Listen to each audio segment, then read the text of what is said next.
All right, have you ever really thought about the one thing that lets you walk, write, drive, even just hold your phone?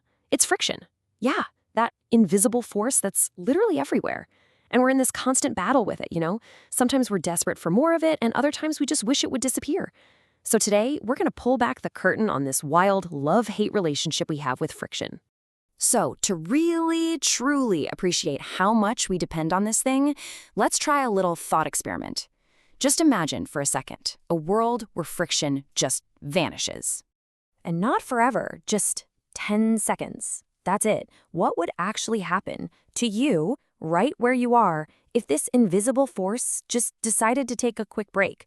Well, the results would be immediate and, yeah, pretty chaotic. Well, first off, you'd be on the floor instantly. Without the friction between your shoes and the ground, you'd have absolutely zero grip. It'd be like standing on the most perfectly slick, flawless ice you can imagine. You just slip and slide, completely out of control, no way to even take a single step.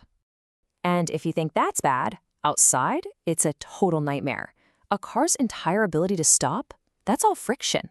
It's the friction between the brake pads and the wheels and between the tires and the road. Take that away, brakes become completely useless. Hitting the pedal would do absolutely nothing. Every car, every truck, every bus just keeps on skidding. And that phone you might be holding right now, whoop, it slide right out of your hand.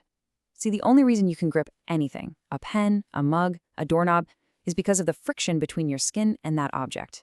Without it, everything, and I mean everything, becomes impossibly slippery. Okay, so a world without friction. Complete and utter disaster. It's pretty clear that in so many parts of our lives, friction isn't just, helpful. It's absolutely essential.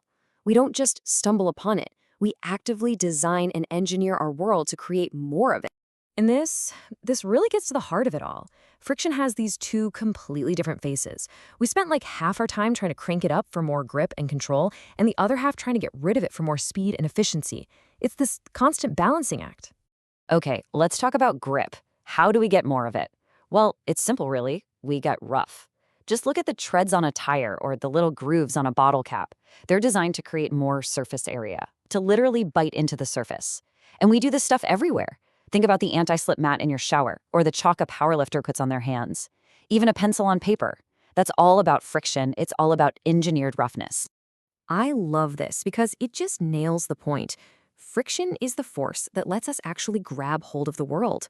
Walking, driving, writing, it's the silent partner in all of it. It's the force that connects us to everything. But that's only half the story, right? As essential as friction is for grip, it can also be a massive pain. I mean, it creates resistance, it wears things down, it wastes a ton of energy. Get this, some estimates say over 20% of all the energy we use in the world is just to fight friction. So now let's flip the coin.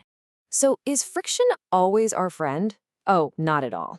In so many situations, friction is the villain of the story. It's the drag slowing us down. It's the heat that just destroys our machines. And because of that, we've come up with some incredibly clever ways to fight back. Our number one weapon in this fight is just making things smoother. We pour lubricants like oil into engines and gears to create this super slippery layer that stops parts from grinding each other into dust. We build cars and planes with these sleek, streamlined shapes to cut through the air, which is just another form of friction.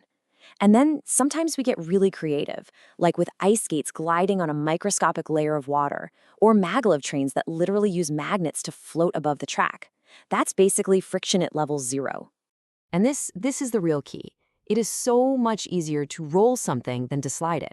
I mean, just think about it. Dragging a heavy box across the floor versus putting it on a cart with wheels. It's night and day, right? The wheel is one of our greatest inventions for this exact reason.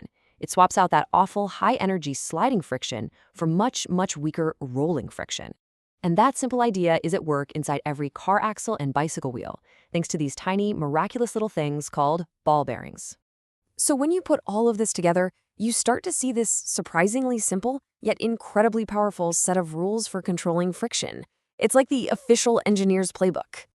And this chart just boils it all down perfectly. Look, you want more grip? 2 choices. Make the surfaces rougher or just increase the pressure. Push down harder.